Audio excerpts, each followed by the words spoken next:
Good morning, everybody, and welcome to Ken's Show and Tell on this early afternoon of the 1st of July 2023. Today I'm going to show you a little bit of spot spraying, specifically going after Japanese stilt grass, any kudzu we might find, which we may not, and some deer tongue, which we have found to be very invasive. So let's get started with our mix here. Here's my little homemade setup for on my Polaris EV, a 12-gallon tank, and then I adapted a pump which is sitting here, which creates about 65 psi in this hose, which is 20 feet long, so I can get out and walk here. Sprayer, it's brass, it's nice. It's not under pressure now, and then we can plug our power source into our 12-volt plug into the Polaris EV and have a continuous power source of electricity. And our herbicide is going to be glyphosate, and it's 41% out of the bottle, so it's a concentrate, and I have it marked here. So 2 ounces, I use 2 ounces to make 4 gallons. So we're going to mix up 12 and get going. Gallons going here. And turn it around this way. Makes it easier to pour. I buy it in a big, huge, I think it's almost a 3-gallon container, and breaking it up into 1 gallon is easier for me to handle.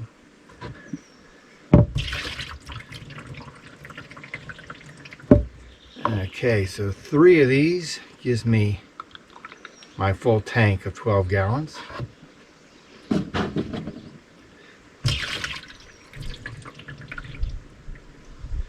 And then a little squirt of dishwashing, and you'll get another bottle, some more in there. And now let's go get some water. So now that the water's flowing, I just like to rinse out this container. Okay. Now we just kind of let it fill up here.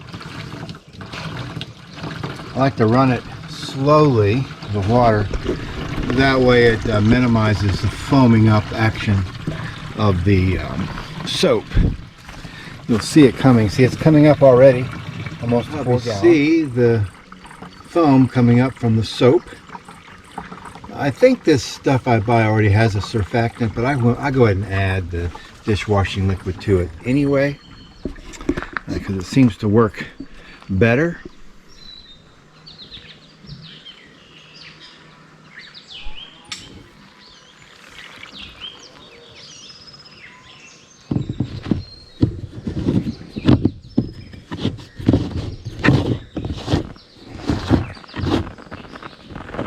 Okay, we are good to go.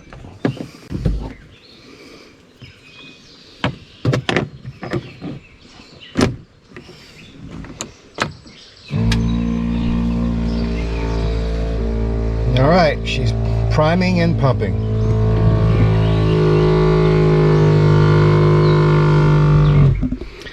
Now she's up to 65 psi, and we're ready to head off in search of our quarry. And what I try to do is maintain our habitats.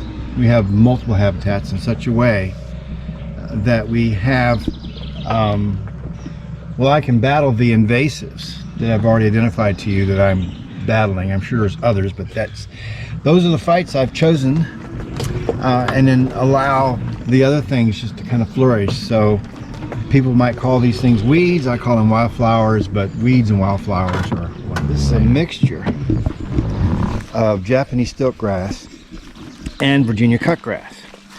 Now I want the Virginia cutgrass. That's this right here. It will compete against this stilt grass pretty well if you give it a chance. And so what I do is I spot spray the stilt grass, and they have such different growing characteristics that if you can weaken or attack the stilt grass at its, or how it grows, then the Virginia cutgrass can reproduce and outcompete. So basically, the Virginia cutgrass is a desirable grass to have.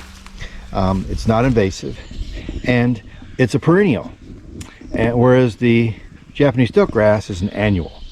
And so you have to go at the stilt grass. You kill this grass that's here, and it's gone. Now, what may often come up in its place are seeds that was left from last year's plant that I didn't get, or seed that has been lying dormant in the soil, which that can happen for about 7 years. All this in here used to be covered in stilt grass. Now it's mainly Virginia cutgrass, which is lovely. And it's exactly what I'm trying to do, is promote what needs to be here, and try to weaken and get rid of what I don't want here.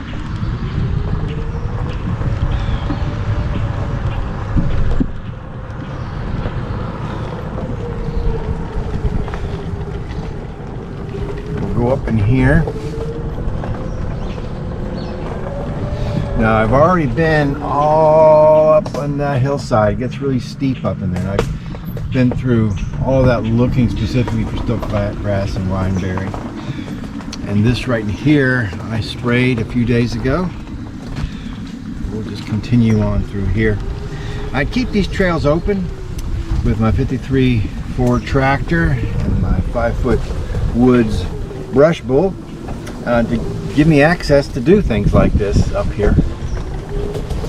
And so I use a combination of mowing and spot spraying. Demonstration here. The stilt grass and also other stuff in here looks good. But this is, it looks good like this because I've been going at this for some time. So I see some more up there. Let's just go over there. Get all that. And it's unavoidable. You can't avoid hitting what you don't want to hit all the time, but it's a matter of being as careful as you can. Here's some more way over there, so we can also look off to the side. Whoops, here's some right down here. See, right down there.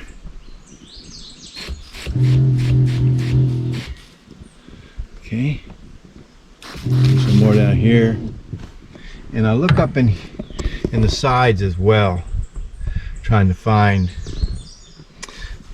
Now, this whole forest in here was covered in kudzu.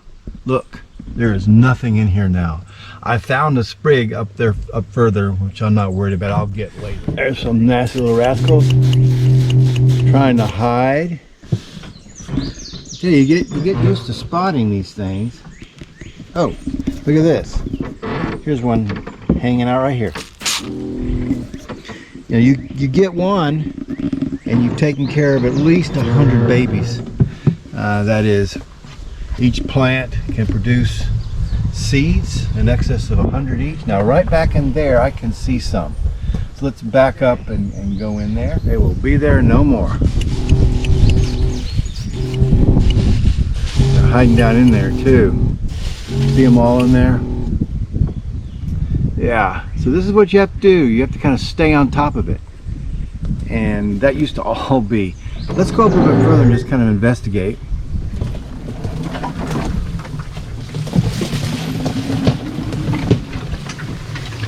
I see some right down in there. See right down there? Let me move up and then I'll let it roll back, and that way we can see it better. Yeah, see it sticking up, so right down in there. Yep, and there's another one. Okay.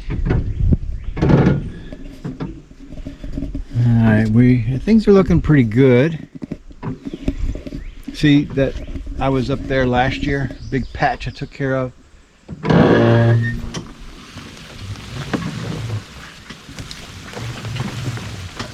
And now it's clear of stilt grass. And we're going up here a little bit further. It gets steep fairly quickly. Let's see, do I see any? The stilt grass can be very difficult to spot and distinguish, but I have this policy: when in doubt, spray. Oh look, here's some right here. There's a bunch of, oops, well, yeah, that's some.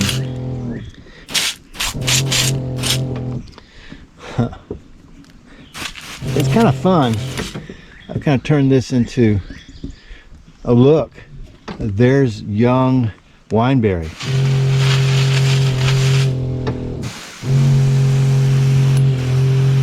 Doesn't take much to get them. We'll go as far as we can. Oh look, I'm glad we did. We found another infestation right there. Alright. Small compared to how it used to be. But that's what you do. That's what happens over time. As you stay on top of it, they become small little bunches. And the idea is to remember where you were, go back and check, and just don't let those bunches spread into big patches, which will take over your land. And then that's all you have. It's kind of a shame because stilt grass is kind of pretty. All right, let's back down.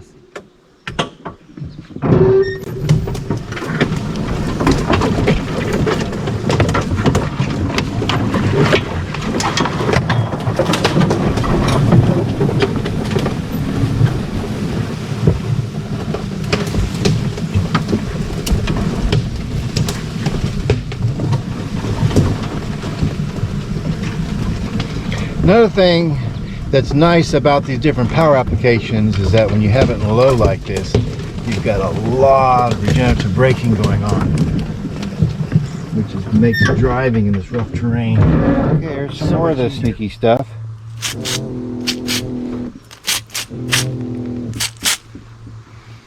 Yep.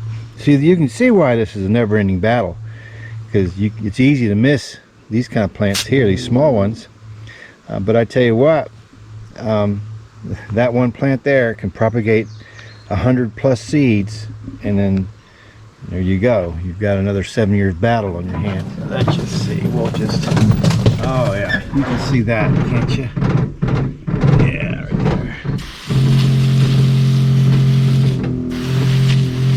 Let's get this a little bit better. It's kind of long distance. Oh look, and when you get up, you can have another view of things, which is nice. Yep. Okay, I can see some more in there. Alright, we're doing pretty good here. Oh, look. See how it hides right there? That's in amongst this, all this brown stuff is beneficial. It's all Virginia wild rye, which is very nice. Another example of how this stilt grass likes to hide. Here's some more down underneath this rye, so that's got to be last year's seeds. And we have some more hidden right up here. See? That is what I had been mistakenly calling Wandering Jew. I've since learned it's deer tongue, and it's native, but it can be quite invasive and it can take over. So I had it wipe out a nice big patch of milkweed, so we can't have that. No. Here's a nice little patch of cut grass here. Here's some stilt grass trying to get in there. Okay. Now we'll continue on down here. Let's go ahead and hit this while we're at it. Reach down as far as we can and we'll move on down forward. Nice stand of Virginia cut grass going right here, which is nice. I know a lot of you landowners, especially the new landowners, might find all this discouraging, but you have to come at it in a systemized way and think about it in terms of it's going to be a lifelong process, and it's all part of owning and loving your land.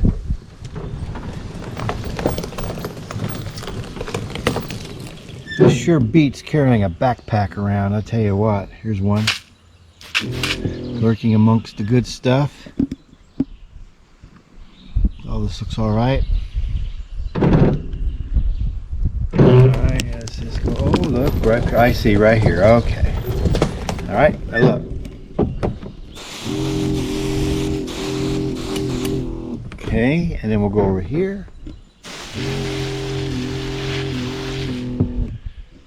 Once you get used to doing this, you start to identify this stuff pretty quickly. I see a little patch right there, and we'll turn into it because I see a bigger patch right beyond it.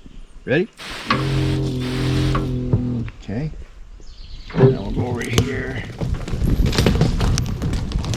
See it? Right there. Alright. That will not be here next year. Look at that. That's what all this is in here. This is a mixture of wing stem and Indian hemp. And there's one blooming right over there. And later on, this will become full of butterflies, as it is every year. And that's what we do with our road. See, this is the plant I just sprayed, the autumn olive. And this is what I'm trying to avoid, is collateral damage on these things, the beneficials like this Indian hemp or dog vein that's flowering right here. And all this wing stem that's coming up below it. I love those things. And all the little pinks over there. See the little pink right back in there? And there's a couple over here. Yeah. So you have to kind of be aware of what you're doing. And you see, it's interesting because you see this right here, which is autumn olive, which is what you don't want, looks very similar to this dog vein or Indian hemp. But now in this stand, you see here's the old dog vein or Indian hemp that went to seed last year, which is nice because they produced the young ones. And this used to be choked with stilt grass. And I came in here and hand pulled a lot of it in here, mainly because I was just learning how to do it. But that was a lot of work with, I don't know how good the results were. So in here I did some spraying, trying to minimize the damage. You can see the difference. Now all this up in here was hand pulled, and over here was spraying. This was last year, and you can see the spraying looks kind of ugly after the first year, or during the first year, but it will look better. But over there is some Virginia cut grass coming up in the place of it, and you see these other things coming up in the place of it. So all these compete very well. Now look, here's a rich area of Japanese stilt grass, which we'll go get right now. Let me back up. So we'll try to get down in there, kind of do a pulse effect, kind of minimize, and you can't wipe them all out at once, but you know, like I said, each one of these stilt grasses, try to go right in there. Each one of these stilt grasses that you can kill, you know, that's eliminating at least 100 off. So now you see, here's this lovely stand of wing stem, and goldenrod's going to be coming up in here too as the year progresses. Don't give up hope. It's a never-ending struggle. Oh yeah, yeah. See how the cut grass is moving in here amongst the wing stem? That's what I want. And you see in the distance, I can see some stilt grass, but I'm not going to go in there and get that. I'm going to leave that. You can't get it all because I want to leave that to compete. That looks healthy, so we'll just keep an eye on it. Yes. Oh yeah. This is what it eventually turns into.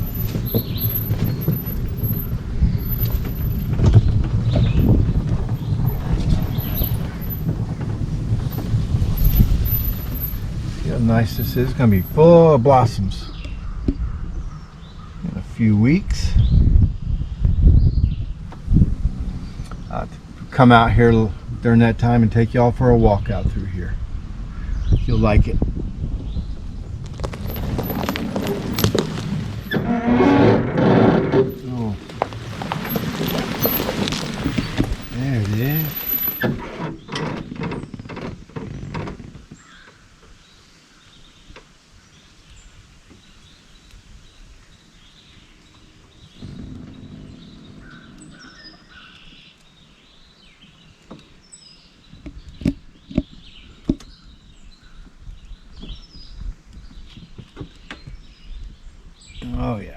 go find a mouse.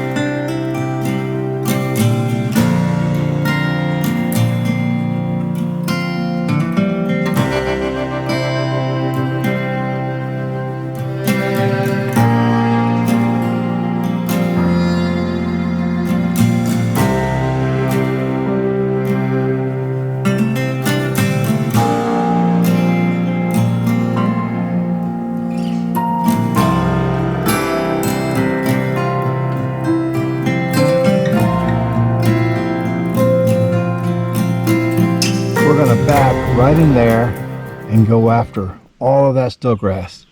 We'll have to dismount and walk through there. You can see it around us here on this wooded hillside. When we first moved here, this was barren,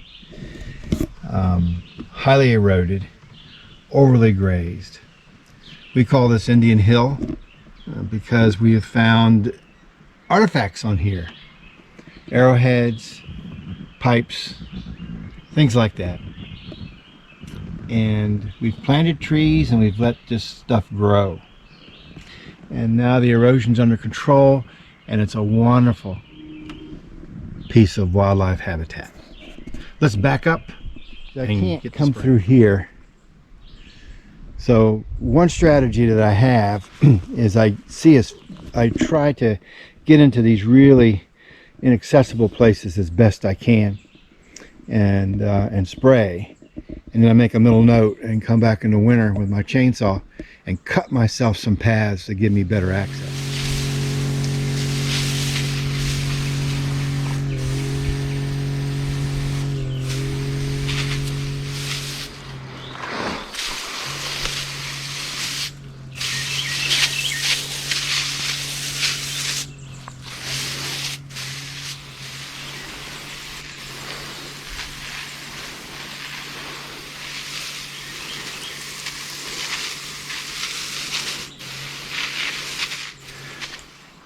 Stilt grass tends to spread by seed downhill. Doesn't seem to be airborne. Deer can carry the seed because they like to bed down in this stuff because it's nice and soft. And so they pick up the seed on their fur. And then oftentimes you'll find this stilt grass along deer trails. In fact, I have found several deer carcasses that had, once it started rotting away, I found little stilt grass plants growing around it.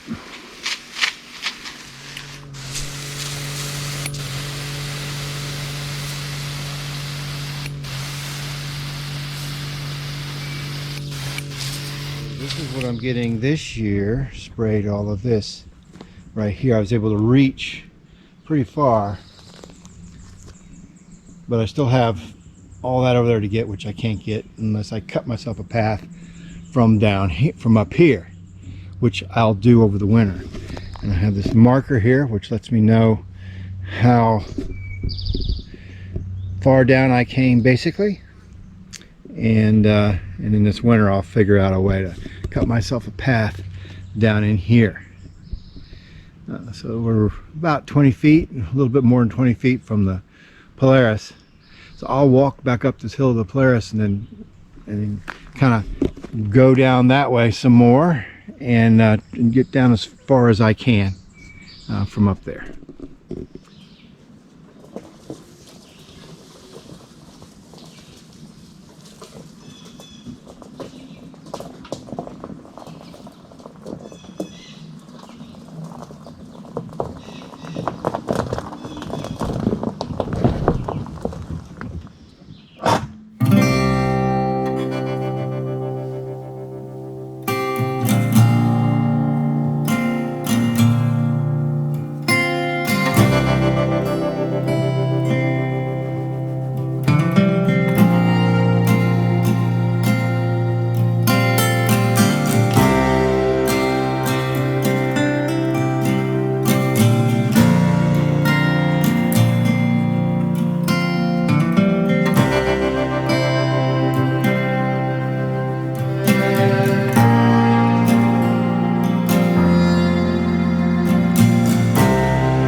me show you something. This is wild grape that we have all over the place around here. And I do go around in the winter and cut vines. So you need to cut some more up here. But down here is kudzu. See the difference? Okay, we have to spread that before it gets all over everything. See, it's twining down in there.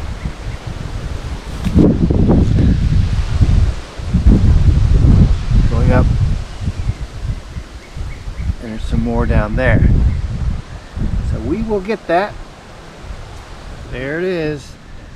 Glistening with glyphosate. Here's the rest of the vine up here. And just as a point of clarification, the reason I don't pull the vines, especially when I find them this tender, is because you see these tentacles, they will climb on things. They will also take root when they touch the ground. So if you can get the leaves, then you can kill the whole root. See, and here's some more up in here. We discovered kudzu a number of years on this place. Nobody around here even knew what it was. Even the local forester who I called, she didn't know what it was. She didn't understand it at all. She said, oh, well, it's a good thing it's growing on the trees in the shade, because then they won't grow. Bull. They'll grow anywhere. You've got to be aggressive with these things. All right, so I wanted to show you that. Here's the point of clarification. Here's kudzu. Right here. Kudzu. Kudzu. Kudzu. That down there is what I like. But this is kudzu. Alright, so this is poisoned. It will die. You don't see many of these around anymore. That's lovely. Young one.